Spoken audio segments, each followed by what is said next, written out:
Saludos buscadores del misterio y gracias por asistir a granmisterio.org. Hoy vamos a hablar sobre una misteriosa imagen. Una imagen que pertenece a un cuadro que está repleto de secretos simbólicos y proféticos, ya que lo que se muestra en el cuadro solo sería fabricado 300 años después.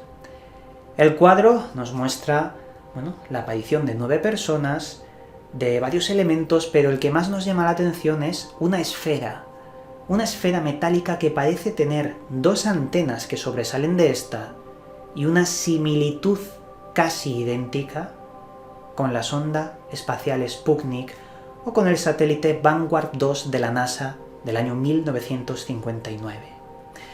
¿Cómo es posible que hace más de 300 años aquel pintor que hizo este cuadro poseyese, conocimiento sobre lo que vendría en el futuro, sobre precisamente una tecnología que cambia a la humanidad, la comunicación por satélite?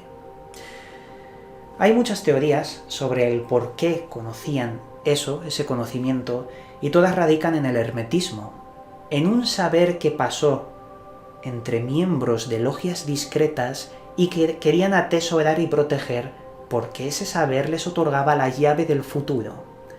Similar a la Sociedad de la Niebla con Julio Verne o Alejandro Dumas, y todos estos personajes que siempre han colado conocimiento, saberes herméticos en sus obras. No solo en los poemas, en la literatura, sino en los cuadros, en el arte. Con esto dicho, vamos a empezar. Vamos a analizar la imagen, quién la ha pintado, quién ha pintado este cuadro, y realmente cuáles son los puntos clave de esa misteriosa esfera. Veréis, este cuadro lo encontramos en un lugar llamado Montalcino, concretamente en la iglesia de San Pedro. El cuadro fue pintado en el año 1600 por Ventura Salimbeni. En el cuadro aparecen 9 personas, 2 de ellas más importantes elevadas en el cielo, y estas sostienen un extraño objeto. El objeto tiene 3 líneas longitudinales alrededor de la esfera. La esfera parece metálica. Estas líneas parecen estar marcadas por remaches similares a tornillería. De este objeto sobresalen 2 antenas, y si os fijáis en las manos de los individuos que las sostienen, las manos están haciendo el gesto de enroscar las antenas.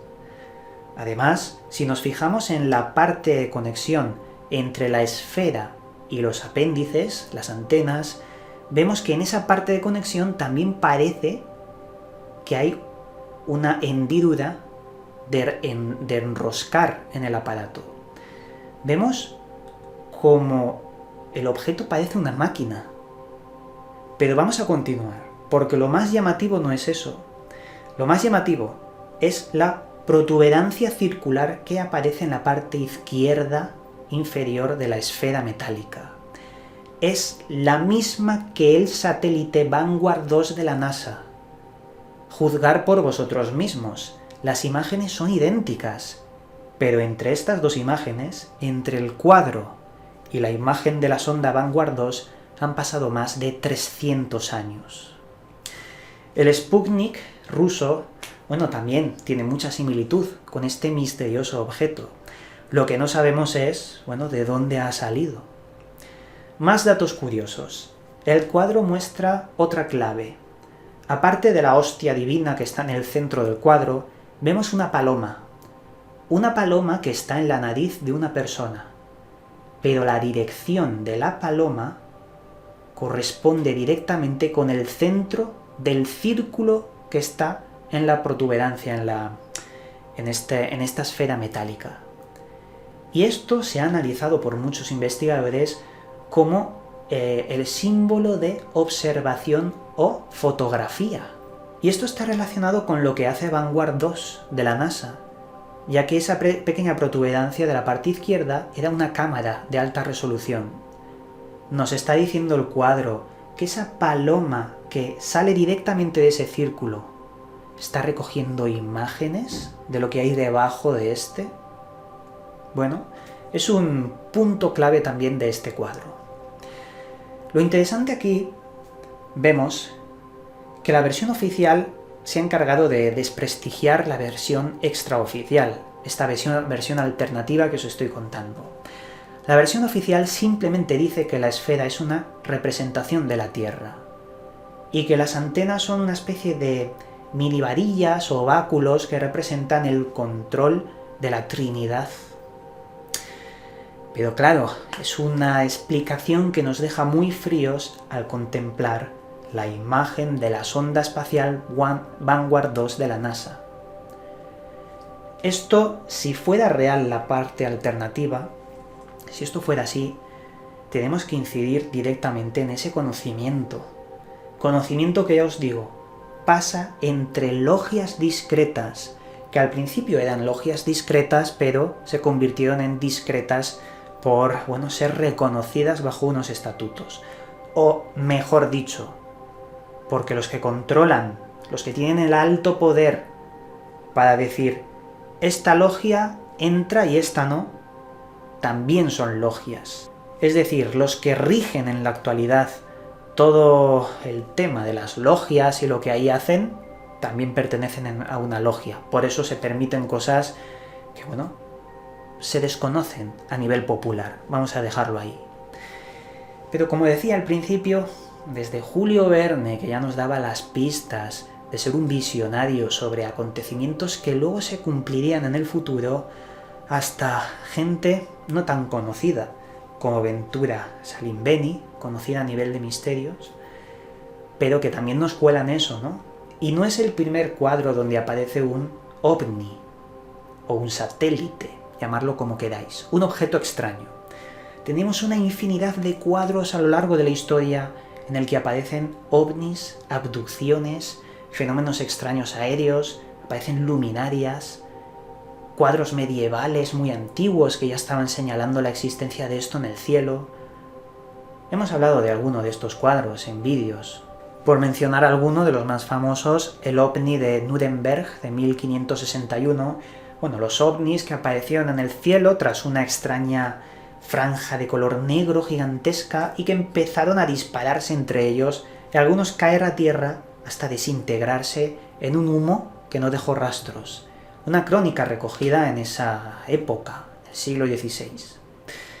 Pero es una constante. Ellos sabían algo, los artistas lo dejaron plasmado y ha perdurado para aquellos profanos, dentro de las escuelas de misterio, de aquellos que de alguna forma seguimos la pista de algo que ha dejado la huella. Dicho esto, aquí tenéis el misterio para que vosotros saquéis vuestras propias conclusiones, que es lo más importante de todo. Con esto dicho, el misterio está servido y continuamos con Gran Misterio.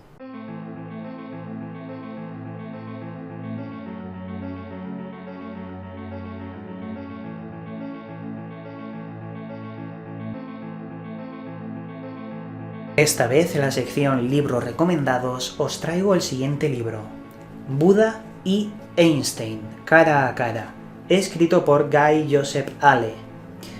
¿Cómo podríamos definir este libro? Es un libro muy curioso porque intenta unificar los dos mundos, la ciencia y la espiritualidad. Buscar conceptos que al final coinciden, son comunes entre sí, para unas funciones muy específicas que se basan en tener una mente más saludable, una vida más saludable y estar en armonía con la propia vida, con lo que nos rodea, con el universo. También intenta descubrir el tiempo que tenemos de vida, en base a las enseñanzas por parte de la ciencia y la espiritualidad, y cómo poder mejorar a través de eso. Es un libro de unión, ya os digo. Nunca tenemos que pensar que la espiritualidad y la ciencia son contrarias y no van de la mano, y eso no es así. Un amigo mío me dijo hace mucho tiempo una frase que siempre recordaré, y es que la ciencia sin fe es coja. La ciencia necesita el misterio, la espiritualidad y al revés. Eso es algo que nos complementa y nos ayuda a avanzar. Eso sí, cuando la ciencia se vuelve dogmática es peligrosa, y lo mismo pasa con el misterio y la espiritualidad. cuando se vuelve dogmático, perdonar, también es peligroso. Tenemos que saber separar y discernir la información. Y es algo que en 7 años nunca me he cansado de deciros. No creáis en todo de forma absoluta. La verdad es relativa para cada persona. Ni siquiera tenéis que creer en lo que yo os muestro en los vídeos. De primeras, porque yo no intento convencer. Solo os doy herramientas, información, para que vosotros moldeéis. Hay que moldear nuestra realidad. Como el gran arquitecto también decía. Con esto dicho, desde aquí, como siempre, os mando un cálido abrazo y nos volveremos a ver en otro vídeo.